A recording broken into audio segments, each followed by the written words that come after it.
สบายดีเนาะลอยสวัสดีค่ะสบายดีเด้อพี่น้องจ๋าหากระตื่นนอนอีหลางกระตื่นนอนบ่เออหลางกระตื่นนอนมาคานมาไว้คานมาไว้ไว้ไว้ไว้ไว้ไว้ไว้ไว้คานมาไว้ไม่ไว้ไว้ไว้ไม่ไว้ไม่ไว้ไว้ไว้ไว้ไม่ไว้เงียบเงียบเงียบเงียบนี่นี่นี่นี่ว้าอยากลูกบ่ว้ายอุ้ยอุ้ยให้กอาบน้ำแล้วเนาะให้กอาบน้ำแล้วผูนจังนับเอียงมือนับเอียงมือได้จักนิ้วนี่1 2เออเออเออเออเออเออได้จักเบิ่งนับเลขบ่นับนิ้วมาหนูว้าฮักก็กินอิ่มฮักก็ตื่นนอนบ่ฮะแต่คือนอนหลายแท้บ่หุ้ยนอนหลายแท้บ่นอนหลายแท้วะว่าคอแดงแล้วอากาศมันร้อนตื่นแล้วฮะตื่นแล้วบ่ตื่นแล้วหุ้ยกินนมแล้วเลยหายบ่ผู้ใดหายตื่นมาก็คือหายฮะตื่นมาคือหายบ่ตื่นมาก็คือหายบ่หายหิวนมบ่แม่นเยอะแม่นบ่แม่นบ่หายหิวนมบ่อ่อยเด้อ่อยไปเกลือหมูอ่อยไปเกลือหมูหลา3 เดือนกว่าแล้วชอด3 เดือนชอด4แล้วเด้เนาะสิเป็นเช้าแล้วบ่สิเป็นเช้าแล้วบ่ฮะเป็นเช้าแล้วบ่เช้าอลิศบ่เช้าอลิศเป็นหัวค่ำบ่เช้าน้ำหัวค่ำแล้วจังหน่อยนี่โอ้ยแม่นบ่พี่หนาก็เลยน้ำก้นเนี่ยเนาะเม่นบ่เฮ้ยพี่หนาเล่นน้ำก้นเนี่ยนี่เล่นน้ำก้นลงทงแล้วนี่เนาะพูดหากระตื่นนอนหากระตื่นนอนกินนมแล้วไปบ่ออกหน้าไปบ่ฮะจังสิแหละอยู่กับสลอยนะผู้แลยามอารมณ์ดีผู้จังเว้านำแม่นบ่เฮ้ยเฮ้ยเช้าแล้วบ่เจ็บขานั่นเช้าแล้วบ่เช้าแล้วบ่เจ็บขานั่นใส่เสื้อชิ่งเถอะวะใส่เสื้อชิ่งเถอะวะอากาศร้อนเนาะใส่เสื้อชิ่งเถอะวะ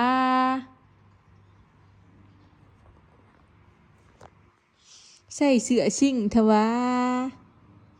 เสื้อชิ่งเถอะวะอาบน้ำแล้วเนาะ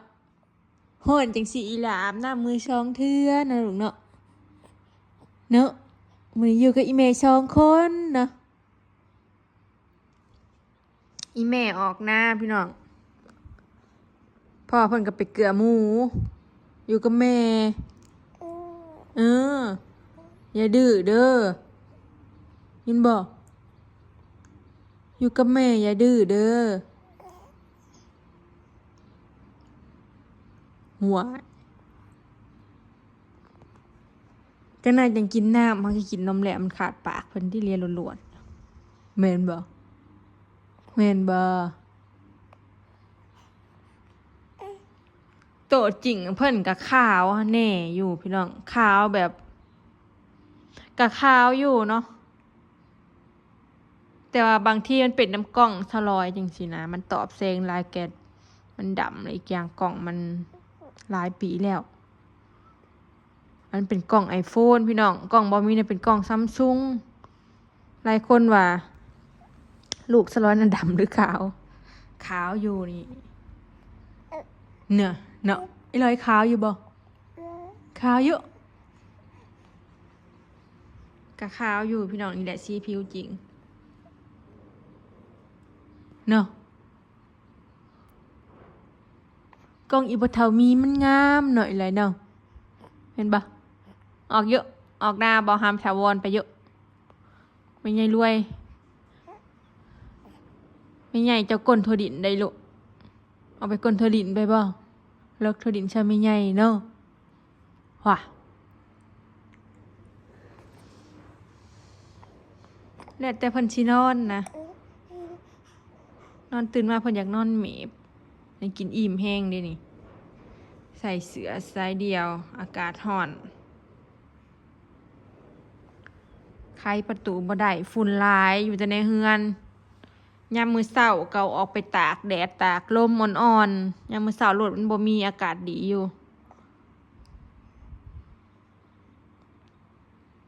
ตากเลาะแค่นี้เนาะน่ะอะไรหึ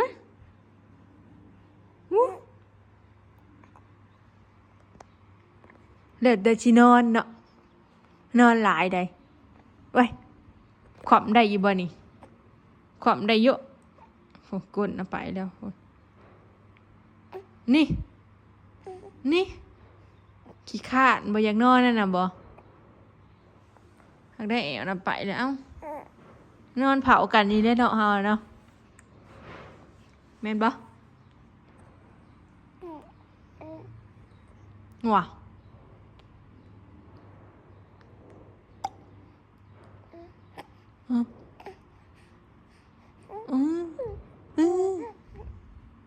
เฮ้ยยาลีนบ่ฮะจองก็กินนมแล้วจะได้จังเช็ดนี่พยายามมื้อหนึ่งเสร็จ2เทื่อก็ยังบ่หลอนพี่น้องแม่นบ่อุ้ยว้าวอีหยัง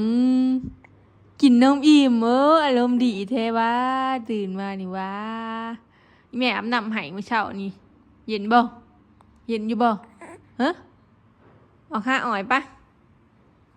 อุ้ยนี่ขาดหอยจากขวำบ่เอาฮึบ1 2 3ฮึบเมมกล่อง1 2 3ฮึบ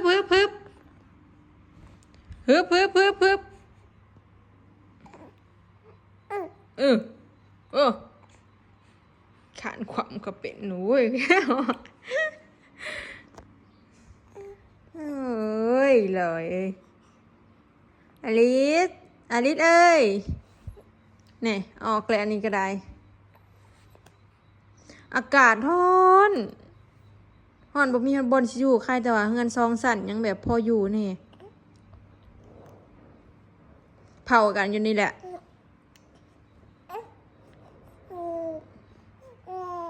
ฮะลูกบ่ได้บ่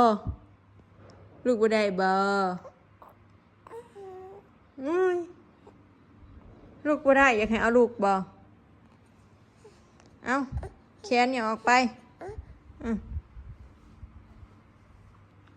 อย่าขึ้นมาได้สิตกแม่เผาอยู่บริปาให้อยู่ผู้เดียวได้เนาะยันตกเตียงเนาะแม่นบ่ว่าไปบ่ได้บ่เท่านะหุ้ยไปบ่ได้บ่ฮะไผสิเอาไปสิคานล่ะบ่ฮะติการล่ะบ่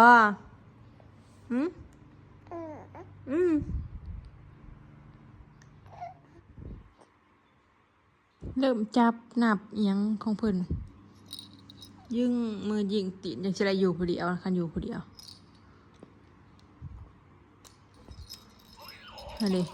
จับยิ่งเงียบมือนับตีนเลยได้พี่น้องเริ่มดึงหัวยุ้มผมแม่แล้วเมื่อเช้านี่นะ ผมขาดไฟเส้นยินบ่ดึงผมแม่นะผมขาดไฟเส้น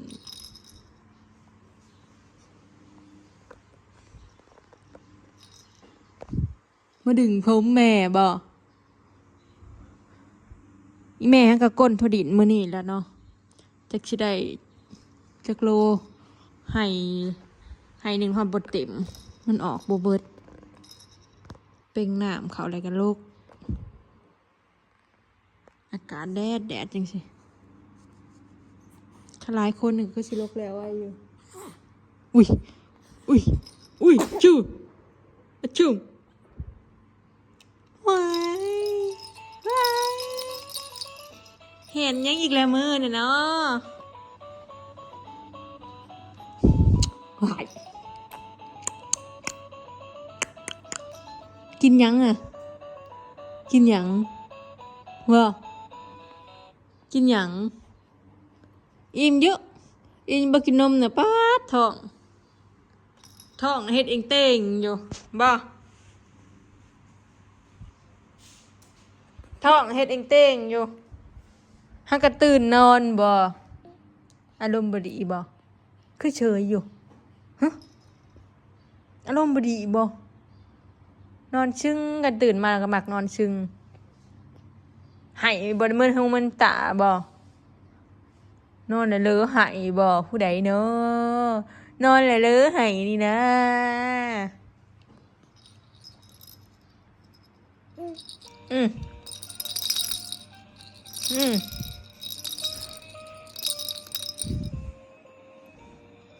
เมื่อยดินเมื่อยนอนแล้วก็เอาลุกมานั่งพี่น้องเลาะแถวนี่แหละแถวเฮือนี่แหละเมื่อยดินแล้วก็นอนดินผู้เดียวบ่หันกะบ่ให้บ่ห้องก็สบายอยู่บ่ให้เนาะแม่นบ่จับเอาเป็นแล้วพูดน่ะหยัดเข้าปากกันบ่แม่นเอากินได้ลูกจับได้แล้วชีวีใส่หัวเจ้าของบ่ได้ยังจะเอ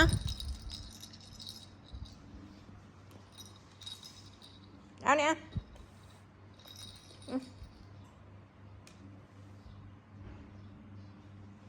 แมงมีจักมาจะใส่เสือใส่เดียวให้ไปซักยานะสั่งเบิ่งนะ6 โล 3นี่แหละ6 โล 3 6 โล 4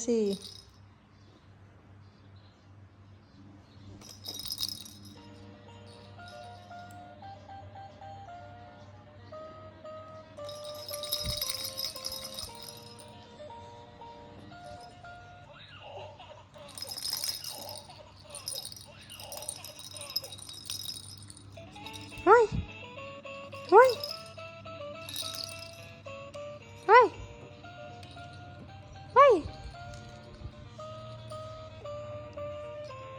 ขันอาบน้ำให้เพิ่นตอนเช้าตื่นมาเพิ่นก็ลมดีจังสี่ละลิ้นผู้เดียวเด้กลางคืนกับบ่ให้ได้พี่น้องตื่นมาละลิ้นผู้เดียวกระถึกของเพิ่นนั่นแหละเพิ่นหูเมื่อเพิ่นหิวนมนะแต่ว่าบ่ได้ให้ดอกเพราะว่าเฮาก็หูเมื่อดิคันป้าไว้โดนเพิ่นก็ให้เพิ่นหิวนมก็เอาเพิ่นกินนมแล้วเพิ่นก็รับต่อเลยบางเทื่อก็ฮอดบ่เอื้อมซ้ำหน่อยดอยรับเลย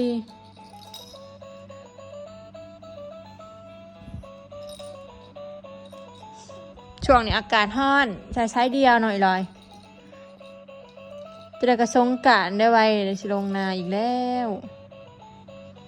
สงกรานต์ดินน้ำบ่ใช้ชุดไว้น้ำบ่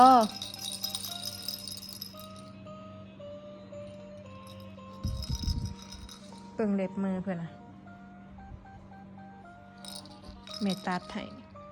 เล็บนี่ก็เบิ่งทรงนั่นได้เล็บซะร้อยขี้หลายๆพี่น้องพวกนี้หน่อยๆเล็บมือใหญ่ๆคือกันเลยกับเล็บแม่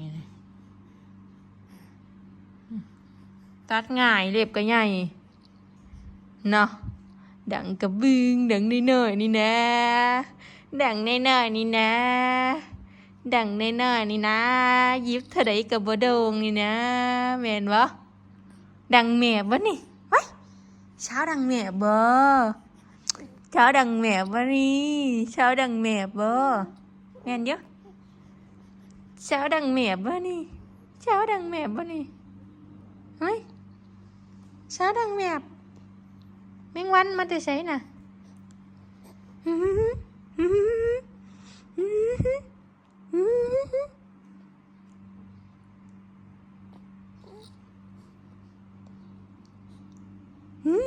เดี๋ยวก็นอนอีกแล้ว2 โมงคนก็นอนตื่น12 โมงหน่อยเลยแต่ละมื้อแล้วตื่น12 โมง2 โมงอีกร้อยนอนอีกเนาะลูก4 โมง5 โมงตื่นอีกมึงสุดก็3 โมงนอนหน่อยเลยอีหล่าสื่อตะคองกับสื่อลอยยังเบื่ออีลอยอีหล่าอลิส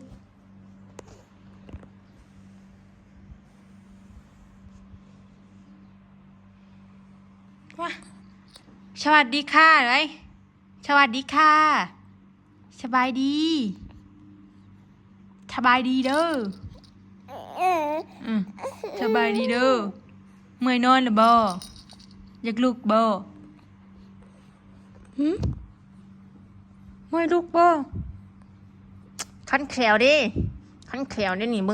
งคันมึงก็ได้นะสวัสดีค่ะหนูชื่ออลิสค่ะลูกแม่ร้อยจ้าเฮ้ยเอ้าเฮ้ยลูกแม่ร้อยจ้าหนูชื่ออลิสจ้า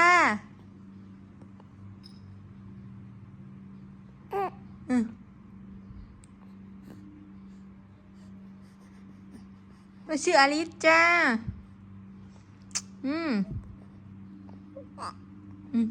หนูชื่ออลิสจ้าให้กระตื่นนอนจ้าบ่ให้กระตื่นนอนนี่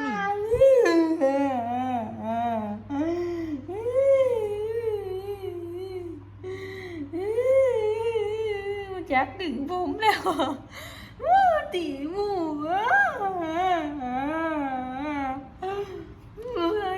ดึงผมหมูมาแพงหมูเบ้อเจ็บอะไรได้นี่ลอยเจ็บอะไรแม่เจ็บมาแพงแม่บ่ดึงผมแม่บ่เอ้ยเบิ่งอย่าพาลอยอลิสป้าแม่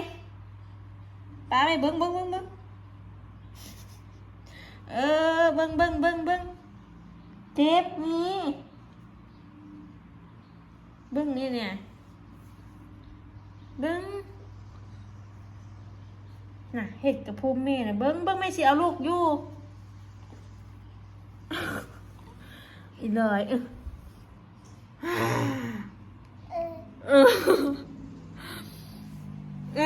คอเสือฉันมุ่นเบิด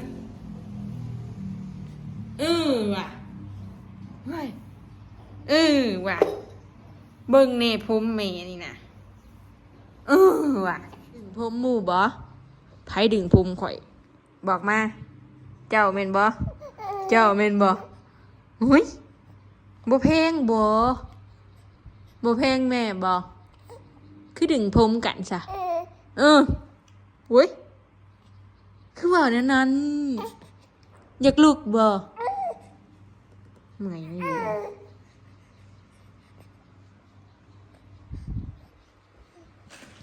เมื่อยนั่งบ่ไปลูกไป